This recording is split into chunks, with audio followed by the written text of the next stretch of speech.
Episode की starting में देखते हैं ओफेलिया कह रही होती है, क्या एक ड्रग? तुम क्या ये कहना चाहती हो कोई मुझे मारने की कोशिश कर रहा है? लेकिन जब हमने बर्ड को खिलाया था तब तो उसके साथ कुछ हुआ नहीं था। तो डूचेस कह रही होती है, अगर वो इस तरीके का जहर होता तो क्या तुम खुद ही नोटिस नहीं कर लेती? वो वैसा नहीं है, तभी तो नोटिस नहीं कर पाई। जो ड्रग फ्लेयर ने मुझसे लिया था वो कोई नॉर्मल ड्रग नहीं था, वो प्रेग्नेंट वुमेन के अनबॉर्न चाइल्ड को हार्म करने के लिए था।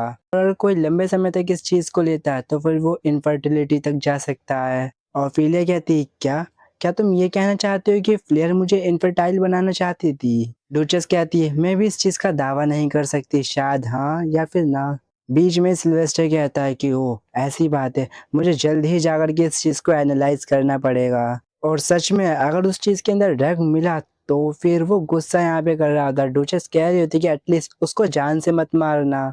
अगर सच में फ्लेयर ने ऐसा पागलपने भरी सी हरकत करी है तो फिर सच में उसने वो गुस्से में आकर के करी होगी। सिल्वेस्टर उसको काटते हुए कहता है, योर ग्रेस, उसने एक डुचेस की बिलोंगिस में ड्रग मिलाया और उसको हार्म करने की कोशिश करी है। क्या तुम्हें नहीं लगता ये कुछ ज्यादा बड़ा क्राइम है? उसके अलावा जो बेबी अभी पैदा होने वाला है उसको भी खतरे में डाल दिया। ये सुनकर के ऑफिलिया पत्थर की बन जाती है, वो उसी को घूर रही होती है टुकुर टुकुर। डुचेस कहती है, क्या जो बेबी बोर्न होने वाला था? ग्रैंड ड्यूक भी बोल रहा था, क्या तुम कोई हैप्पी न्यूज सुनाने वाले हो? कोई खुशखबरी आने वाली है, हमसे भी शेयर करो।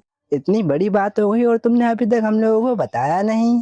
वहीं पे जो सिल्वेस्टर होता है वो ऐसी शक्ल बना रहा होता है, वो दोनों के दोनों इन्हीं दोनों को देख रहे होते हैं। ग्रैंड ड्यूक फिनैन कह रहा होता है कि ओ माय गॉड, क्या ये सच है? क्या ये सच हो रहा है? जो डुचेस होती है वो इन दोनों को कॉन्ग्रेचुलेट कर रही होती है। ऑफिलिया सदमे में होती है, वो सोचने लगती है, क्या अभी इसने अभी इन सभी के सामने झूठ बोला कि मैं प्रेग्नेंट हूँ? देन ये सीन यहीं पे कट होता है। हम देखते हैं नाइट हो चुकी हुई होती है। ऑफिलिया कहती है, हनी आखिर तुमने उन सभी से झूठ क्यों कहा? सिल्वेस्टर कहता है, इससे काउंटेसेस के ऊपर प्रेशर बनेगा। क्या तुम्हें याद है डुचेस ने क्या कहा था कि वो ड्रग क्या काम करता है? ऑफिलिया कह रही होती कि हाँ तो। सिल्वेस्टर बताता है, उसने कहा था कि वो एक अनबॉर्न चाइल्ड को हार्म करती है। इसका मतलब कोई प्रेग्नेंट वुमन इस चीज को लेती है तो उसका बच्चा काफी खतरे में आ सकता है। नॉर्मल सर्कमस्टेंसेस में उसको इतनी बड़ी सजा नहीं मिलती, लेकिन जब बात बदल जाती है, अगर एक लेडी प्रेग्नेंट है उसके साथ ऐसा सॉल्ट किया जाए तो फिर बात अलग हो जाती है। ये अटेम्प्ट टू मर्डर के तौर पे कहलाएगा। और क्योंकि इसने ड्यूचल हाउस के हायर को मारने की कोशिश करी है तो ये देशद्रोह भी कहला सकता है। ऑफिलिया कह रही होती कि लेकिन क्या हो अगर उनको बाद में पता चले ये सारा का सारा एक झूठ था? सिल्वेस्टर कहते हैं, तो फिर बस हमें इतना सा करना है, हमें इस चीज को सच कर देना है। ऑफिलिया ये सुनकर के हैरान हो कह रही होती है, क्या? सिल्वेस्टर कह रहा होता है कि आज रात मैं तुम्हें बिल्कुल नहीं सोने दूंगा, और उसको किस करके यहाँ से जाने लगता है। ऑफिलिया वहीं पे ब्लश कर रही होती है। जाते जाते बोल रहा था कि ऑफ कोर्स जब तक के लिए मैं एनालाइज नहीं कर लेता खुद ब खुद तब तक के लिए मैं यहाँ नहीं आने वाला, लेकिन तुम्हें मेरा इंतजार करना पड़ेगा, सोना मत। और यहाँ से निकल जाता है। ऑफिलिया बस उसको आवाज लगाती रह जाती है। मन में सोचने लगती है, सिल्वेस्टर की वजह से आज जो कुछ हुआ मैं सब कुछ भूल गई। मेरा माइंड पूरी तरीके से तहल महल हो चुका है। जो फ्लेयर मैं जानती थी ओरिजिनल स्टोरी में हुआ करती थी वो वैसी रही नहीं है, वो पूरी तरीके से वाइशियस बन चुकी है। मैं चीजें इस तरीके से नहीं चलने दे सकती। अगर चीजें इसी तरीके से चलने लगी तो फिर मैं सरवाइव कैसे रहूंगी?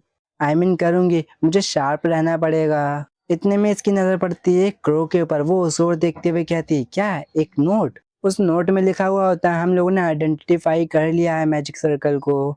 ऑफिलिया कहती है, ऐसा लगता है कि मर्सनरी गिल्ड ने लार्गो के मैजिक सर्कल के बारे में कुछ ढूंढ निकाला है, लेकिन अब ये थोड़ा मुश्किल है। अब मैं इन पर्सन वहां जाकर के पता नहीं लगा सकती, मुझे क्या करना चाहिए?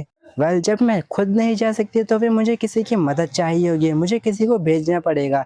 रिन की बात करें तो फिर वो काफी ज्यादा डर जाएगी, ये काम नहीं आने वाला। वेट, मेरे पास थियो भी तो है, वो पहले भी एक बारी वहां जा चुका है तो फिर वो जगह आराम से ढूंढ लेगा। वैसे भी वो इतना तो स्मार्ट है कि वो अपने आप से ही सारे काम संभाल लेगा। हाँ, वो कैपेबल है, वो खुद ही कर लेगा। ऑलराइट, अब बस मुझे कल का इंतजार करना है, कल ये काम मैं थियो के ऊपर डाल दूंगी। और यहीं पे लेट जाती है। सीन कट होके हो जाता है स्टडी रूम के अंदर, जहाँ पर कि नील बताता है, योर ग्रेस, जो टी की एनालिसिस थी वो हो चुकी है। वो पूछता है, और रिजल्ट? नील बताता है, जैसे कि आपने अज्यूम किया था, इसके अंदर इनफर्टिलिटी ड्रग है। ये सुनते ही वो गुस्से के मारे सोच रहा होता है कि मैं इन सारी चीजों में इतना ज्यादा उलझ गया था कि कौन एम्पर बनेगा, लार्गो या फिर कैलियन। मैं इन सारी इंडिपेंडेंस के लिए इतना ज्यादा बहक गया था कि मैं अपनी फैमिली के ऊपर नहीं ध्यान दे पाया। मैंने कभी सोचा तक नहीं था कि वो औरत इस तरीके का मूव चलेगी। अगर मुझे पता होता तो सबसे पहले डील मैं उसके साथ करता। नील, पता लगाओ हर ग्रेस को ये ड्रग कहाँ से मिला है और एविडेंस को सिक्योर करो। वो भी कहता है यस योर ग्रेस। सिल्वेस्टर सोच रहा होता है अब जब फ्लेयर ने ये चीज़ें स्टार्ट कर दी है, वो ओपनली ओफिलिया को थ्रेटन कर रही है, तो फिर मुझे उसको इस तरीके से छोड़ना नहीं पड़ेगा। ना ही मैं ओफिलिया को अकेला छोड़ सकता हूँ। मुझे किसी भी तरीके से फ्लेयर के ऊपर प्रेशर बनाना ही होगा। ऐसा करने के लिए मुझे जो बेबी आने वाला है उसको हकीकत बनानी पड़ेगी, क्योंकि मैं अपने फ्यूचर हायर को किसी भी तरीके के खतरे में नहीं डाल सकता। उसके लिए इस औरत को रास्ते से हटाना पड़ेगा और ये सारी चीज़ें करने के लिए सबसे पहले मुझे ओफिलिया के पास जाना चाहिए। अगले ही पल वो उसके पास पहुंच जाता है। जाकर के क्या देखता है, ओफिलिया सो रही होती है। वो बेड के ऊपर बैठ जाता है। आवाज़ की वजह से वो भी आवाज़ करने लगती है। सिल्वेस्टर कह रहा होता है कि तुम सो क्यों गई? क्या मैंने कहा नहीं था इंतज़ार करना? ओफिलिया कहती है क्योंकि किसी ने मुझे कुछ ज़्यादा ही इंतज़ार करा लिया। सिल्वेस्टर कह रहा था क्या मतलब मैंने ज़्यादा वेट करवा दिया? अभी भी पूरी रात पड़ी हुई है। और डायरेक्टली उसको अपनी बाहों में ले लेता है। वो कह रहा होता है ओफिलिया। ओफिलिया कहती है हनी, और अगले ही पल वो उसे चूमने लगता है। क्या तुम सच में इसी तरीके से आज सोने वाली हो? क्या मैंने नहीं कहा था कि आज रात में तुम्हें बिल्कुल नहीं सोने दूंगा? ओफिलिया कह रही होती है हनी मुझे काफ़ी शर्म आ रही है, प्लीज़ ये रहने दो। सिल्वेस्टर कहता है क्यों, क्या तुम्हें ये पसंद नहीं आया? वो कहती है कि हाँ आया, लेकिन फिर भी। सिल्वेस्टर कहता है कि लेकिन वेकिन कुछ नहीं, तुम्हें पसंद है मुझे पसंद है, इतना ही काफ़ी है। और फिर से अपना रोमांस स्टार्ट कर देता है। ओफिलिया सोच रही होती है कि अब मैं इसको कैसे रोकूं। वो कहती है हनी देखो ऐसा नहीं है कि ये चीज़ मुझे पसंद नहीं है, लेकिन मुझे लगता है कि अभी भी मैं इस चीज़ के लिए स्टार्ट नहीं हूँ, आई मीन रेडी नहीं हूँ। अभी मैं किससे ज़्यादा आगे नहीं बढ़ सकती। सिल्वेस्टर कहता है तो फिर तुम करना क्या चाहती हो? वो कहती है कि मेरे पास आओ। वो कह रहा था कि मैं तो तुम्हारे पहले से इतना करीब हूँ। और फिर ये कह रही होती है कि बस तुम मेरी साइड ही रहो। देन अगले ही पल वो उसको कडल करके यहीं पे सोने लगती है। वो कहती है हनी मैं मेक श्योर करूंगी कि उस मैजिक सर्कल को जल्द से ही फाइंड आउट कर लूं और एक साथ इंडिपेंडेंस लेकर के एक साथ अपनी पूरी लाइफ बिताएंगे। ये सुन वो भी स्माइल कर रहा होता है और उसके फोरहेड पे किस करके कहता है कि ठीक है फिर मैं तुम्हारे ऊपर डिपेंडेंट हूँ। वो मन में सोचने लगता है मैंने ये चीज़ें कह तो दी, पर मैं सारी चीज़ें ओफिलिया के ऊपर नहीं छोड़ सकता। मुझे खुद कुछ ना कुछ मूव उठाने पड़ेंगे और चीज़ों को ट्रैक के ऊपर लाने के लिए मुझे कैलिन से मिलना पड़ेगा। देन नेक्स्ट डे का सीन देखते हैं। ओफिलिया बेड के ऊपर अकेले जागती है। वो कहती है हनी, सोचती है क्या वो पहले ही जा चुका है। देन रात के सीन याद करने लगती है, जिस वजह से एम्बैरस हो जाती है। सोच रही होती है ऐसी सिचुएशन में मैं भला क्या ही कर सकती थी, मुझे मना ही करना पड़ेगा। ऑफ कोर्स मैं रेडी नहीं हूँ अभी इन सारी चीज़ों के लिए। अगर मैं थोड़ी और देर करती तो सच में कंट्रोल खो जाता और वो सच में मुझे पूरी रात नहीं सोने देता। और सच में वो जो कह रहा था वो सच में वो कर भी लेता। ओह माय गॉड, ये कितना ज़्यादा शर्मनाक है। ये इसी तरीके से शर्मा रही होती है, इतने गेट पे नॉक होता है, आवाज़ आती है your grace I think you didn't sleep well last night right. और फिर कह रही होती कि हाँ हाँ बस मैं समझती हूँ कि तुम क्या कहने की कोशिश कर रही हो, लेकिन तुम्हें नहीं लगता कि तुम कुछ ज़्यादा ही ब्लंटली ये सारी चीज़ें कह रही हो? कम से कम थोड़ी तो इज्जत रखो। वैसे ही मुझे इतनी शर्म आ रही है और तुम इस तरीके की बातें और करी जा रही हो। खैर जल्दी थियो को मेरे पास भेजना। वो कहती है लेकिन क्यों? और फिर बताती है बिकॉज़ मुझे थोड़ा-सा काम है। ये सुनते ही वो थोड़ा हेजिटेट करने लगती है।